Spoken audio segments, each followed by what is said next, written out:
welcome to 3Q, where I interview industry professionals for just 15 minutes by asking three powerful questions. I'm your host, Rachel Vogel, and joining me tonight is Mary Rahmani, founder of Moon Projects. Moon Projects is known for being a multidisciplinary creative agency, record label, and publishing company.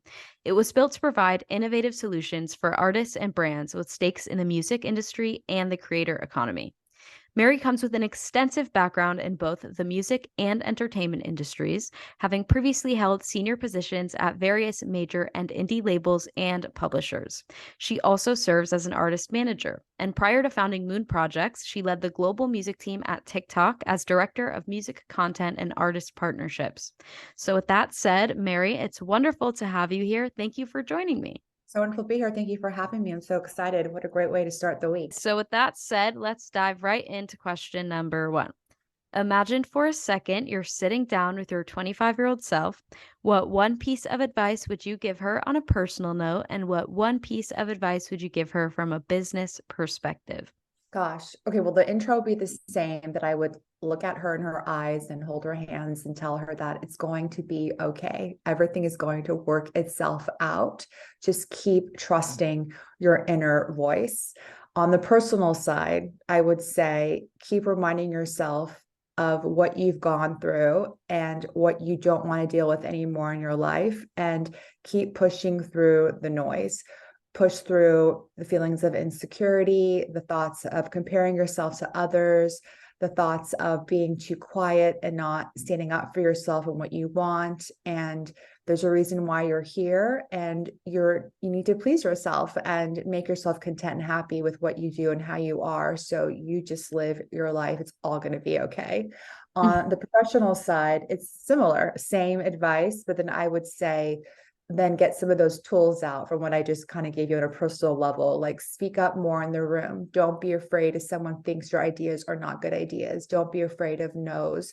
It's worse to live in fear and to wonder what if than to go for it and try. Be assertive, always be kind, but don't be afraid to express your thoughts and ideas. There's a reason why you think about them and they're in you, and you must not be the only one. So feel free to voice them and don't let others intimidate you. It's a giant game, and you're in this world as well to make an impact, and just keep going for it. So that's all great advice. So I'm curious, when you decided to build Moon Projects, that must have been scary. So Yeah. what was the scariest part of starting it? And now, kind of a little bit down the line, what's been the most rewarding piece?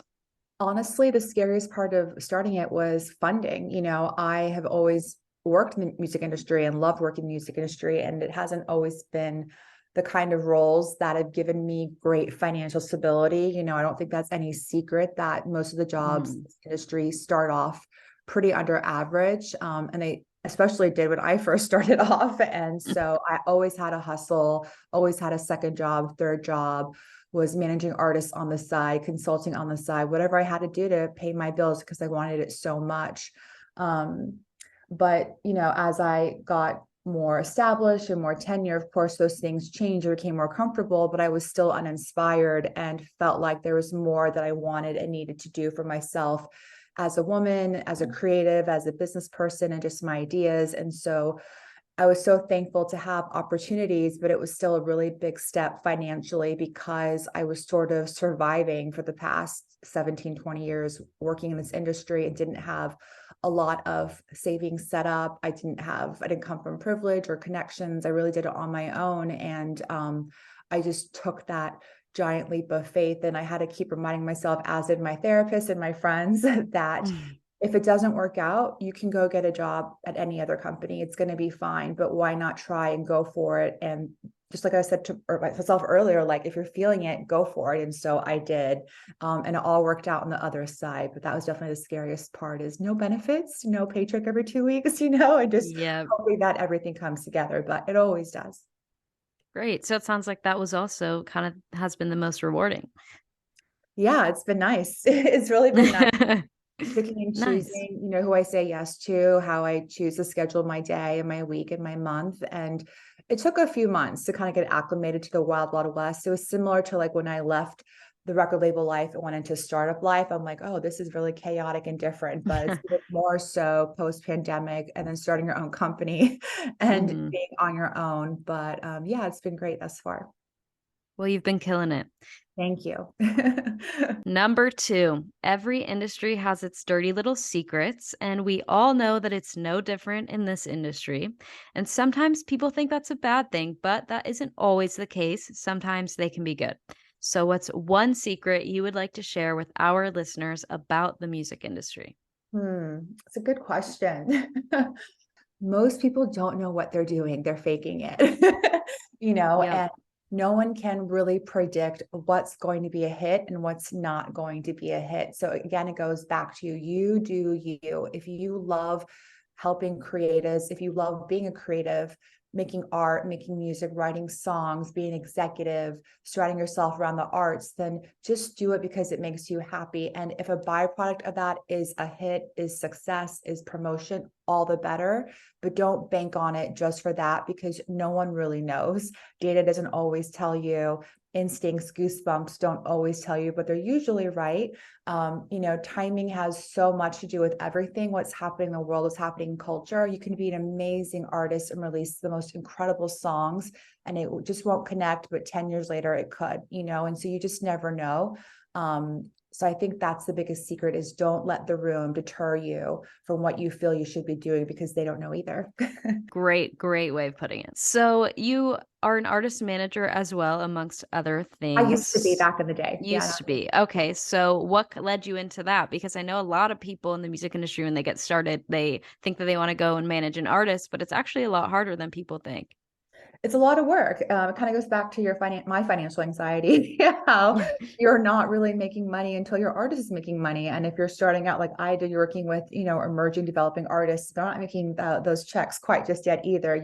So it kind of goes back to really wanting to do it to help and because you're passionate about it. But I was working at a major record label in creative, helping with photo and art shoots, and it was great. I learned a lot, but I felt like very much like I was in a factory. It was very boring Mhm. and systematic for me in my young 20s, and I was constantly going to shows. I'm from LA, born and raised, and was consistently going to the Echo, to Spaceland, RIP, to Silver Lake Lounge. They had these Monday night residencies where great local artists would perform, and I just wanted to lean into my community and find out what was going on locally musically.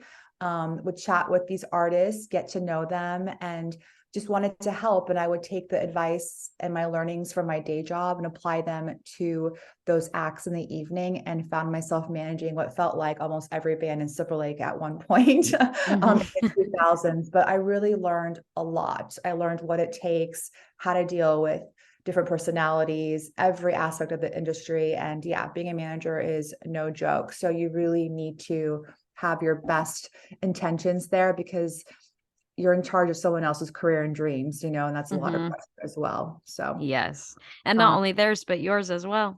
yeah, mine too, but it's been great because I understand that side so well. And then I had other aspects of my career. And so I feel like I have a really great diverse knowledge and background in the industry. And so when I chat with artists, I completely relate, understand, I'm empathetic to the manager, to the artists themselves, to the lawyer. Like I've been there literally. And so I really understand all sides of it. And it's been really helpful actually.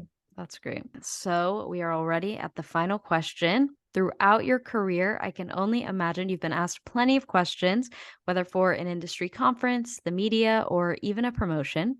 But throughout all of those interviews and all of those questions, there's got to be one question that you've never been asked but would have liked to. So, what is that question and what would be your answer?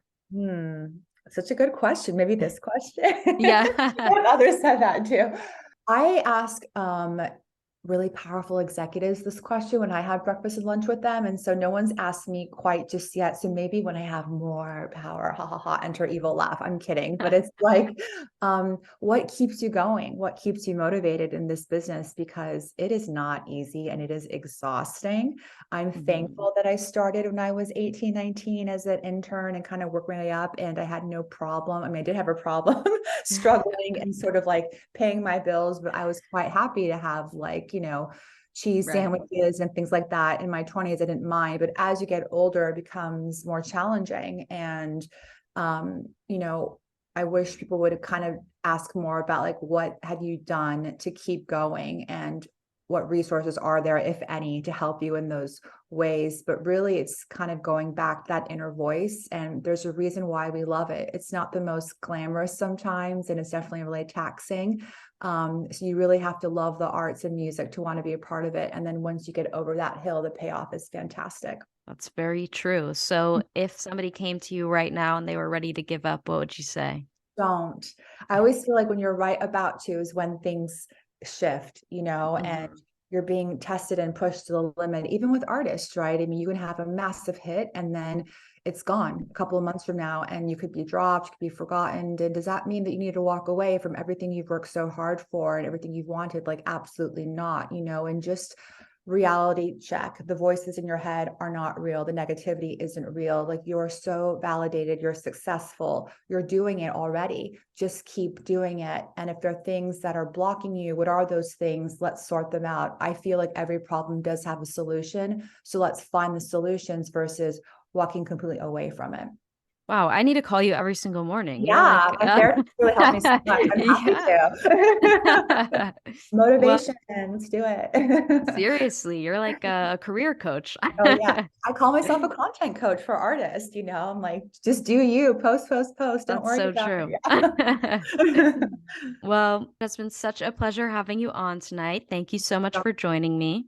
Thank you. I had so much fun. To everyone listening, I know you enjoyed hearing from Mary just as much as I enjoyed speaking with her. So stay tuned for next week's episode of 3Q, where I interview industry professionals for just 15 minutes by asking 3 powerful questions. See you next time.